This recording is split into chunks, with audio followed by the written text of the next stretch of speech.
Alexis gets her law license back. Hello everyone. Welcome to my channel General Hospital Update. I hope everyone is having a wonderful day. Before starting the video, please go ahead and hit the subscribe button and give this video a like up. Mac returns home, and Alexis learns if her law license has been reinstated. General Hospital. Tracy gives Cody advice. Chase seeks out Stella's help, and Sonny and Natalia discuss their daughters. All products and services featured are independently chosen by editors. However, soaps.com may receive a commission on orders placed through its retail links, and the retailer may receive certain auditable data for accounting purposes. General Hospital's Kelly Thiebaud talks, resurrecting Brit. At the Metro Court pool, Gio is setting up when Josh shows up. She can't believe he's always here so early, even before they are supposed to be on duty, and asks what does. He says today he walked around, made sure there were no glasses from last night's party, and swept the deck. Joss asks him not to dive in and save someone while she's on duty. He promises he won't. Sonny arrives with Avery, who is taking swim lessons. Joss introduces Avery to Gio and takes her to her swim lesson. Sonny is glad to see Gio again. Sonny knows he is transferred to PCU and asks if he regrets leaving the city. He knows he loves the city and assumes Gio doesn't want him to keep paying his tuition. Gio says it's more complicated than that. He states that PCU has an excellent program. PCU made him first chair, and they gave him a scholarship. Sonny gets that he wants to pave his own way and be independent. Gio notes that he's not that independent, as he's still living with Quartermains. Sonny jokes that he should get hazard pay for that. Natalia appears and is on her phone, leaving a message for Brooklyn to discuss Blaze's last recording session. She asks her to meet her at the Metro Court pool. Sonny approaches Natalia and is glad to see her again. Sonny explains he's here with Avery, who is taking swimming lessons. Natalia admits she underestimated his other daughter, Christina. She explains that Allison was having a problem recording the other day, and she thought they have to scrap the recording. That's when Christina arrived, and suddenly Allison lit up and felt the music. She realizes they really do love one another. She asks if he believes in muses, and he admits he knows about them and dabbled in the music industry in the 90s. Natalie calls those the good times, and hopefully they are due for more soon. Sonny asks her how she's doing in accepting Blaze and Christina dating. Natalia admits that growing up in Puerto Rico, it was not the most accepting place for that type of love. Sonny says, love is love.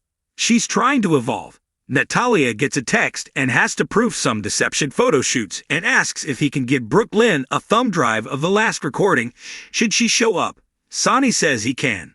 Meanwhile, Gio talks to Joss and asks if she spoke with Michael about the apartment. She hasn't yet, but she's sure it will be fine as Michael would do anything for her. Gio gets it as Uncle Sonny paid for his schooling and more, and he's sure he'd pay for him to tour across Europe if he asked him to, but that would be taking advantage of him. Joss can't believe he's worried about taking advantage of Sonny. Chase and Brooklyn arrive at Alexis' office to see her. She says she's so sorry she didn't make it to their wedding, especially since it would have been the last time she'd see Gregory. She says she's going to miss him. Chase asks how it went with Finn. Alexis admits not so well. They sit down, and Alexis says Finn is worse off than she thought, and unfortunately, he's not going to listen to anyone until he's ready. Brooklyn says their immediate concern aside from Finn is Violet, and they want to protect her. Chase was hoping she'd have advice for them. Alexis warns them that cases like this can get very ugly. She explains the way a father, a loving aunt and uncle, and the state define a safe environment for a child differs. If they report Finn to CPS, Violet could end up in a foster or other temporary home. Her advice is to call a social worker. Chase and Brooklyn thank Alexis and head out. In the hall, Brooklyn sees missed calls from Blaze's mom. He tells her to go handle her as he knows who to turn to for help with Finn, and it starts at Guy. Later, Diane drops by Alexis' office and hands her an envelope. She says it's from the Court of Appeals and arrived at her office. Alexis asks, and Diane says tampering with mail is a federal offense. Alexis takes the envelope but is afraid to open it. Diane says if Alexis won't, then she will. Alexis tells her friend to do it. Diane says she has good news and bad news, so which does she want first? Alexis asks for the good news. Diane says the court has vacated her disbarment. Alexis can't believe she gets to practice law again. Diane tells her to hold on as the bad news is that her license has been suspended for 2 years. Alexis says she's waited this long. So what is 2 more years? Diane laughs and says she doesn't have to wait, as it's been 4 years since this happened, and her 2 years were up long ago. Diane says she needs 48 hours of legal education before she can reapply to the bar. They dance around and cheer. It's over. At the Quartermain stables, James is thrilled to have been riding Comet when he jumped. Tracy comes in and learns about the jump, which Cody lets her know was really Comet stepping over the tree. However, he tells James it still counts. Cody says he'll get her horse saddled up right after he gets James home. James complains about all the girls there. Cody tells him that his family is great. At Maxie's, Georgie asks her mom for her opinion on bathing suits. Spinelli enters soaked, thanks to a bath with Bailey Lou, before they head to the pool.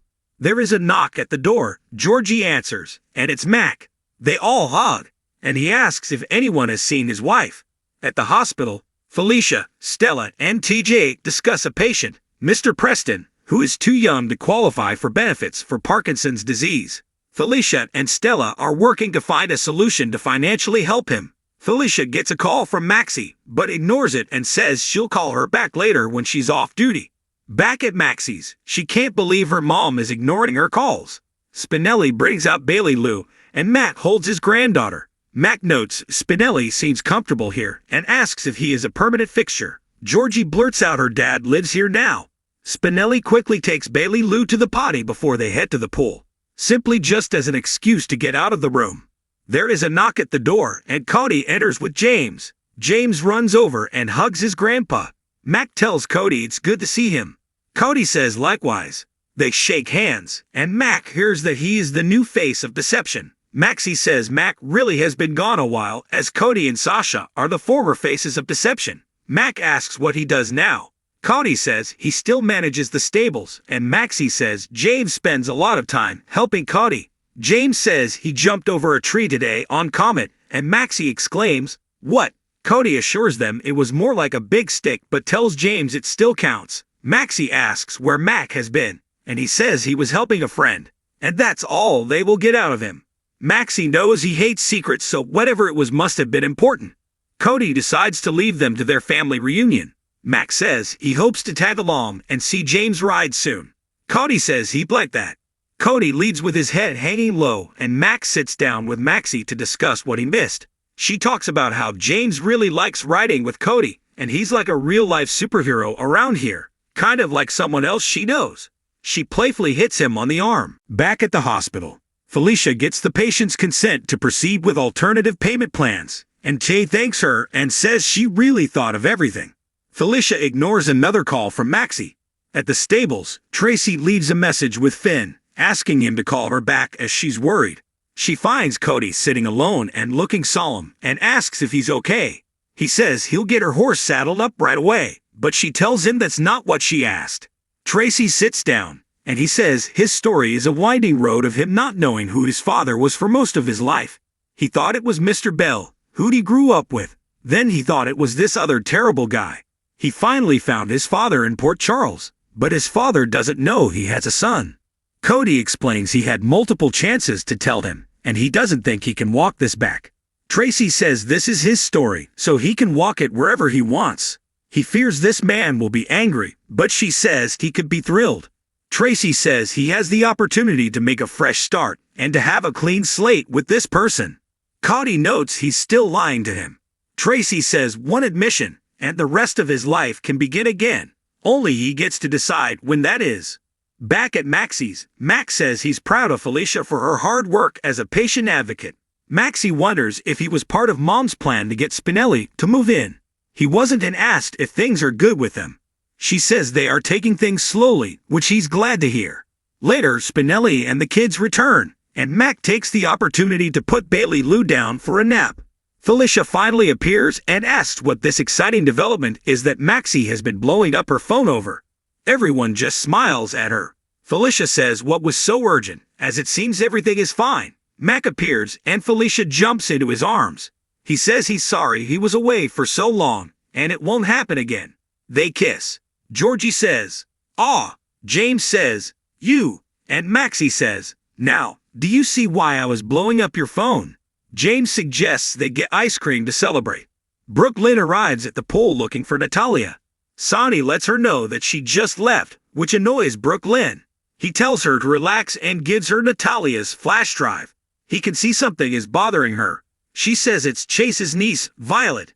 They sit down, and Brooklyn tells Sonny that Finn has been drinking since his dad died, and they tried talking to him, but he says it's none of their business. Sonny notes, Finn would be wrong. Sonny says when a parent is drunk, they become a stranger to their child, and even if the person gets better, that leaves an impression on the child. He went through this with his own father and knows she won't let this happen to Violet. Chase finds Stella at Perks, explaining TJ said he could find her here. She asks what she can do for him. He has an issue, and he needs some help, as he knows she's a social worker.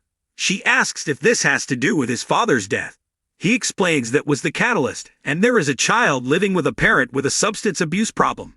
He says this person's problem recently returned after years of being clean, and the environment is no longer safe for the girl. Chase assumes she knows who they are speaking of, so he doesn't want to get into specifics. Stella asks if the child has been neglected or abused. Chase says no and asks if it has to come to that first before anything can be done. Stella advises he get everything on record and get statements from anyone who witnesses his drunken behavior, especially around the child. Chase asks if she's asking him to build a case against his brother. Stella responds, "I'm asking you to build a case for your niece." On the next General Hospital, Violet won't leave her dad home alone. Spinelli tells Sam he's found their prize. Anna warns Mac he's not the sweet gum kid you remember. At the hospital, Terry tells Liz, "Don't call it a break, call it a meeting." At the pool, Maxie says to Nina, "I'm sorry." "He's what?" Carly tells Jason, "What he's doing affects you." Thanks for watching this video. Please subscribe to our channel.